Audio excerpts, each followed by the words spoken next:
السلام عليكم ورحمة الله وبركاته. أهلا وسهلا بيكم في قناة موزي وموري كروشيه. إن شاء الله في حلقة النهاردة هنشتغل مع بعض شنطة جميلة جدا بطريقة سهلة وبسيطة. إن شاء الله تنفذوها معايا بكل سهولة. أتمنى ربنا يوفقني والفيديو النهاردة يعجبكم وتستفادوا منه. لو عجبكم الفيديو اعملوا له لايك وشير واكتبوا لي في التعليقات رأيكم إيه في الشنطة وبتشاهدوني من أي بلد. ولو لسه أول مرة بتشوفوني وحابين تتابعوني يسعدني اشتراككم في القناة، فاشتركوا وفعلوا الجرس على الكل عشان يوصلكوا إشعار بأي فيديو جديد أنا بعمله. ويلا بينا على طول نروح على الشرح ونشوف هنشتغل ازاي.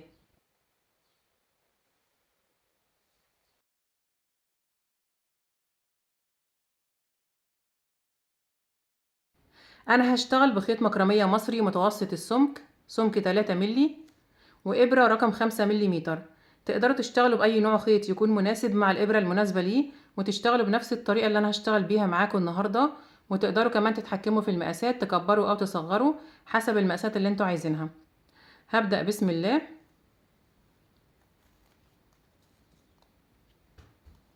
بعمل عقدة البداية وهشتغل 26 سلسلة وهنشوف مقاسهم كام سنتي.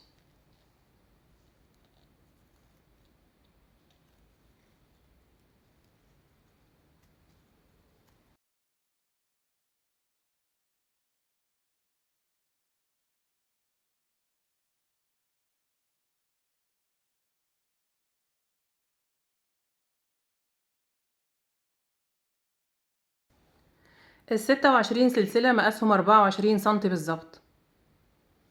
بعد كده برتفع سلسلة وبحسبها ارتفاع لغرز الحشو اللي انا هشتغلها، وبسيبها وبرجع على ال26 سلسلة اللي قبلها وبشتغل 26 غرزة حشو. اول سطر هشتغله في حلقة ظهر السلسلة بسيب حرف الفي وبشتغل السطر الاول غرز حشو في الحلقة اللي في الخلف. معايا لفة على الابرة، بفوت اخر سلسلة اللي هي الارتفاع وبدخل في اللي قبلها، بسحب الخيط، اصبح معايا لفتين على الابرة، بسحب الخيط وبطلع من اللفتين. دي طريقة غرزة الحشو. بكرر على كل السلاسل، كل سلسلة بشتغل فيها غرزة حشو واحدة لحد ما اوصل لاخر سلسلة عند خيط البداية.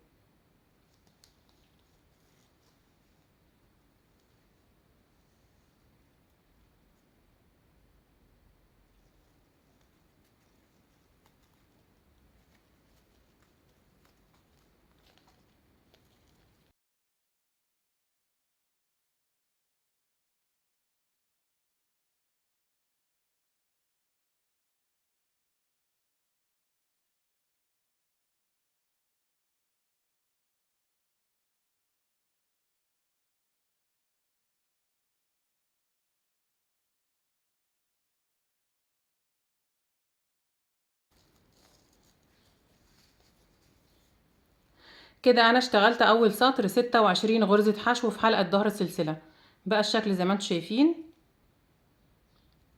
بعد كده برتفع سلسلة وبلف الشغل وهبدأ السطر التاني. بشتغل في كل غرزة غرزة واحدة وبشتغل تحت الحلقتين، يعني في الغرزة كلها تحت حرف الفي. معايا لفة على الإبرة، بفوت السلسلة الارتفاع وبدخل في أول غرزة هنا تحت الحلقتين تحت حرف الفي في الغرزة كلها، وبسحب الخيط وبشتغل أول غرزة في السطر التاني. وبكرر على كل الغرز، بشتغل في كل غرزة غرزة واحدة لحد ما اوصل لآخر السطر التاني.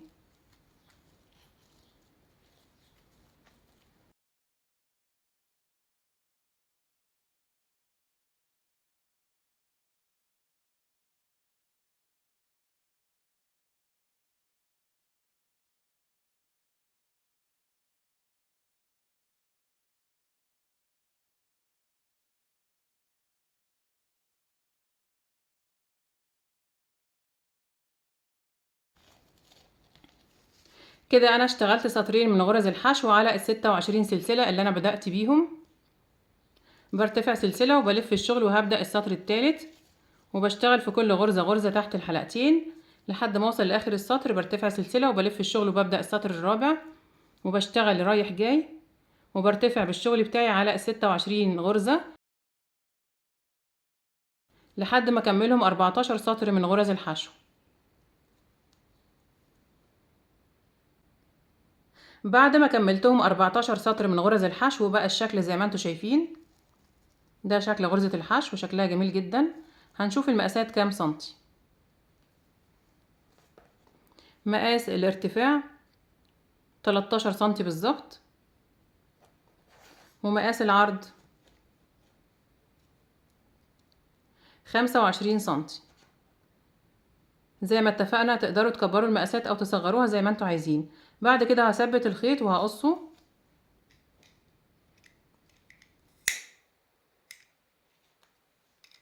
بعد ما قصيت الخيط بسحبه من الحلقة اللي على الابرة وبثبته، وبعد كده هنضف الجزء الزيادة بإبرة التنظيف تحت غرز الحشو.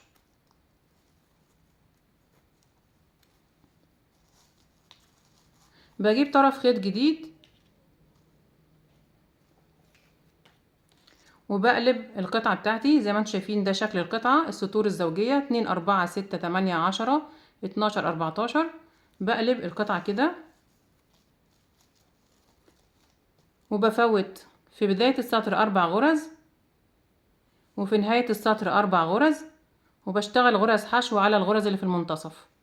بوصل طرف الخيط في الغرزة رقم 5، بعد 1 2 3 4 5 برضو تحت الحلقتين، وبرتفع سلسلة وبشتغل في نفس الغرزة أول غرزة حشو وباخد معايا طرف الخيط، وبكمل على كل الغرز لحد ما اوصل لعند آخر 4 غرز في السطر.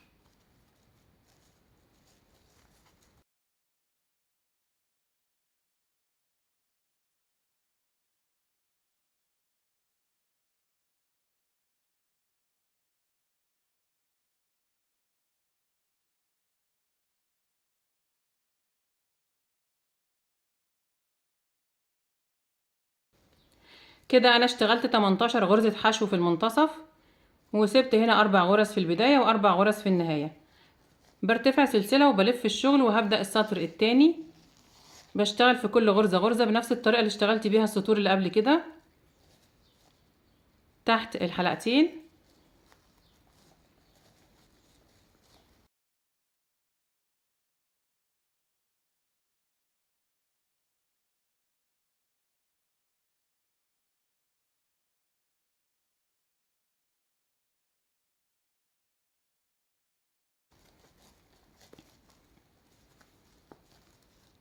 بعد كده برتفع سلسلة وبلف الشغل وهبدأ السطر التالت، وبشتغل في كل غرزة غرزة لحد ما اوصل لاخر السطر. برتفع سلسلة وببدأ السطر الرابع وهكذا، وبشتغل رايح جاي وبرتفع على ال 18 غرزة لحد ما اوصل للمقاس المناسب، وارجع اقول لكم انا اشتغلت كام سطر ونشوف المقاسات كام سنتي.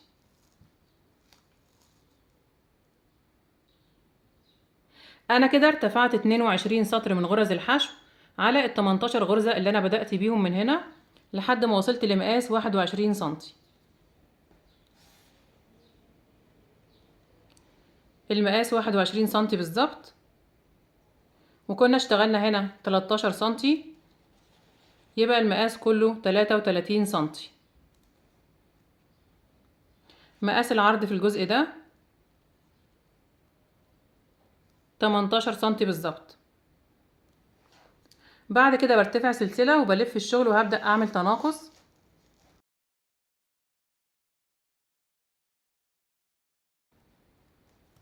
برتفع سلسلة وبلف الشغل وبنقص في كل سطر غرزة واحدة في بداية السطر. بعمل التناقص ازاي؟ نخلي بالنا معايا لفة على الابرة، بفوت السلسلة الارتفاع وبفوت اول غرزة في السطر ما بشتغلش فيها، وببدأ من الغرزة التانية وبشتغل اول غرزة في السطر. بعد كده بكمل في كل غرزة غرزة واحدة لحد ما اوصل لاخر السطر.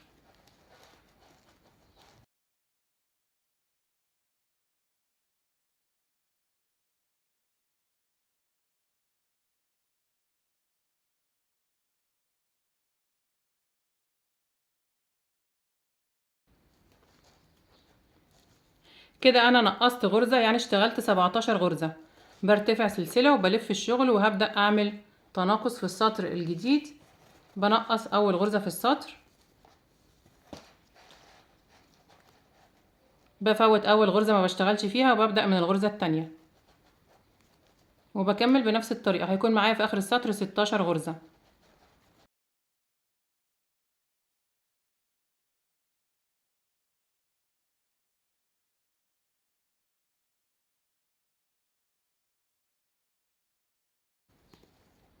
برتفع سلسلة وبلف الشغل، هبدأ السطر اللي بعده وبكرر بنفس طريقة التناقص. بنقص في بداية كل سطر غرزة واحدة وبشتغل لحد ما اوصل لعدد مناسب من الغرز، وارجع اقول لكم انا عملت تناقص في كام سطر، ونشوف برضو المقاسات كام سنتي.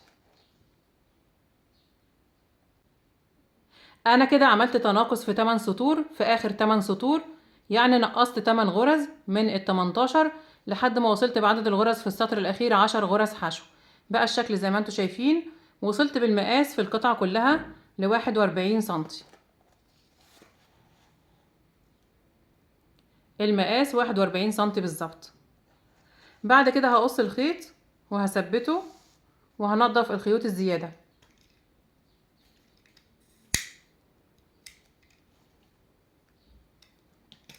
بعد ما قصيت الخيط بسحبه من الحلقة اللي على الإبرة،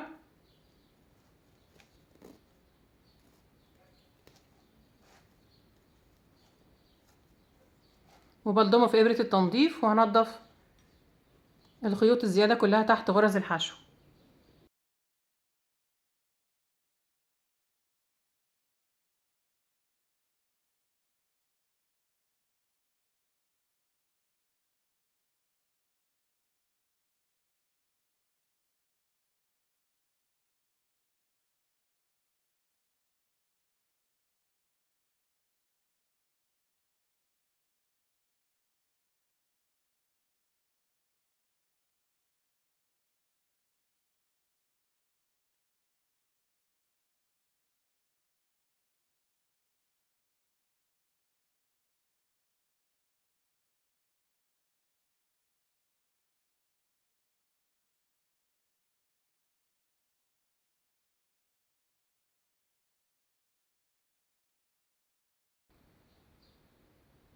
خلاص كده نضفت كل الخيوط الزيادة. هبدأ أقفل جوانب الشنطة بغرزة منزلقة بإبرة الكروشيه. تقدروا تقفلوا بإبرة التنظيف، الطريقة الأسهل لكم قفلوا بيها. الجزء الأمامي ده هيكون الجوانب بتاعة الشنطة مع الجزء الأمامي. بقلب كده، وده هيكون الخلف وده القلاب. أنا هبدأ من الجنب ده. عندي هنا 4 غرز اللي أنا سبتهم في الجنب ده، بشبكهم مع 4 سطور هنا هيكونوا القاعدة بتاعة الشنطة من تحت. وبعد كده هقفل الخلف او الظهر بتاع الشنطة هنا، وهمشي بغرز منزلقة على القلاب كله لحد ما اوصل عند الجنب التاني. هقفل بغرزة منزلقة برضو بنفس الطريقة لحد ما اوصل عند اخر غرزة من ال4 غرز اللي في الجنب التاني هنا. ده هيكون وش الشغل بتاعي، والجنب ده هيكون داخل الشنطة او ظهر الشغل. هبدأ من الجنب ده، بقلب كده وبجيب طرف خيط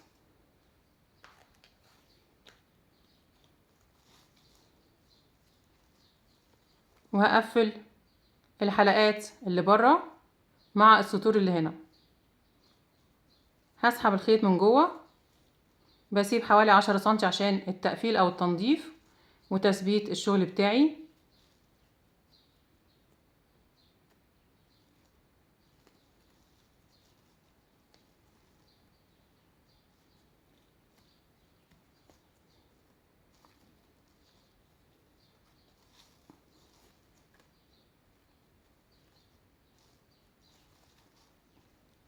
شايفين اخر غرزة هنا كده اللي هي قبل ال4؟ بسحب طرف الخيط منها وبدخله جوه حوالي 10 سنتي من الخيط، وبعد كده بسحب من السطر ده اللي في القاعدة مع الغرزة الاولى من ال4 الحلقة اللي هي بره، وبعمل منزلقة.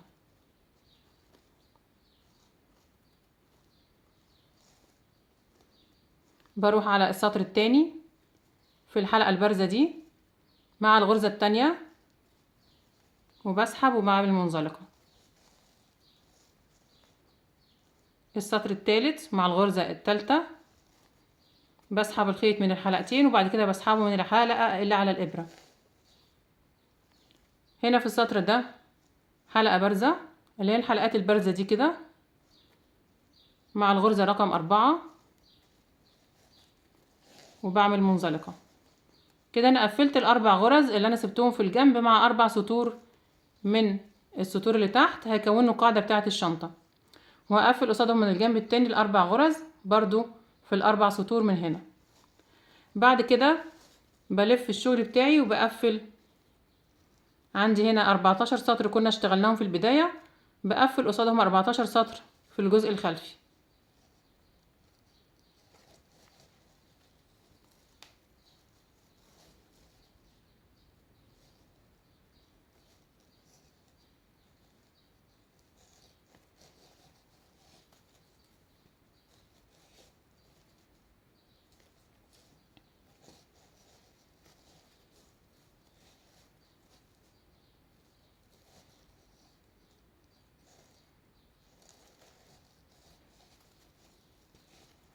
الغرز اللي انا بقفل فيها في السطور من هنا، عندي سطر بارز وسطر نازل تحت شوية.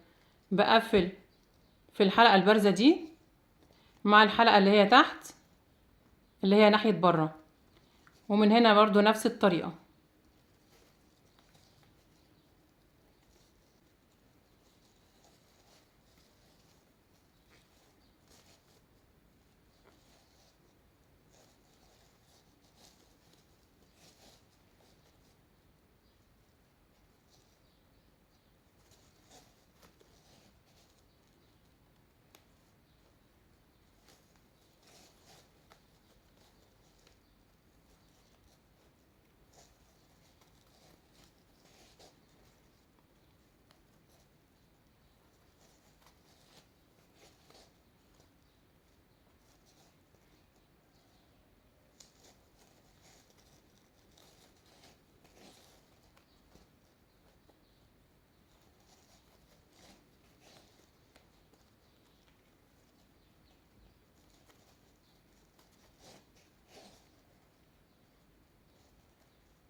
خلاص كده انا قفلت 14 سطر قصاد ال 14 سطر اللي في الامام. همشي بغرز منزلقة على القلاب كله لحد ما اوصل عند الجنب التاني.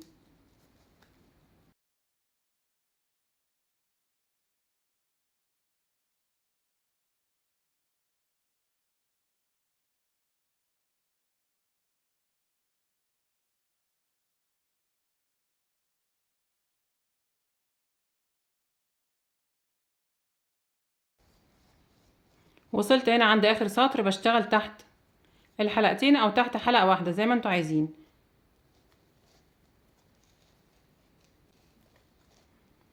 انا هشتغل تحت الحلقتين.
انا اشتغلت ايد الشنطة بغرزة حبل الليسيه روماني، شكلها جميل جدا زي ما انتوا شايفين، وطريقتها كمان سهلة جدا.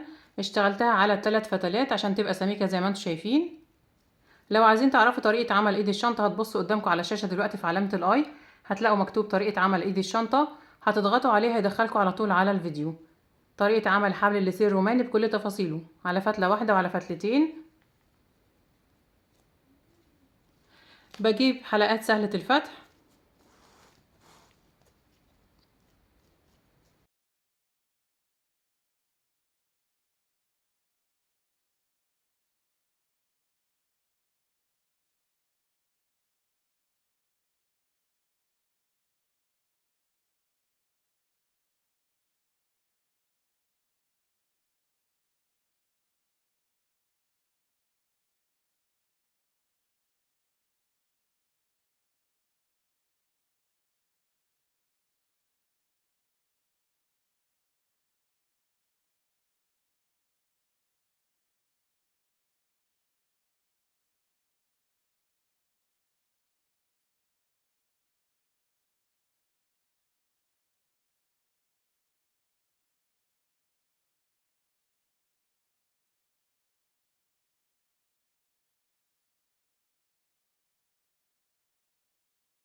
ده هيكون شكل الشنطة. طبعا لو حابين تعملوا لها ايد كروس سلسلة او بنفس الخيط اللي احنا اشتغلنا بيه، هسيب لكم في صندوق الوصف اكتر من لينك لطريقة عمل اكتر من شكل من اشكال اياد الشنط بخيط المكرمية المصري، عشان لو حابين تعملوا لها ايد بنفس الخيط. ولو حابين تستخدموا سلسلة، بتحطوا حلقتين سهلة الفتح في الجنبين الصغيرين هنا، وسلسلة زي دي كده بالجنشين. ولو حابين تسيبوها كده من غير ايد كروس تتشال من الايد دي كده، برضو هتكون جميلة جدا. بكده نكون خلصنا حلقة النهاردة. اتمنى يا رب يكون الفيديو عجبكم، تكونوا استفدتوا منه. لو عجبكم الفيديو اعملوا له لايك وشير، واكتبوا لي في التعليقات رأيكم ايه في الشنطة، وبتشاهدوني من اي بلد. وما تنسوش تشتركوا في القناة لو لسه ما اشتركتوش، وتفعلوا الجرس على الكل عشان يوصلكم اشعار باي فيديو جديد انا بعمله. وان شاء الله نتقابل في فيديو جديد، وشكرا لكم والسلام عليكم ورحمة الله وبركاته.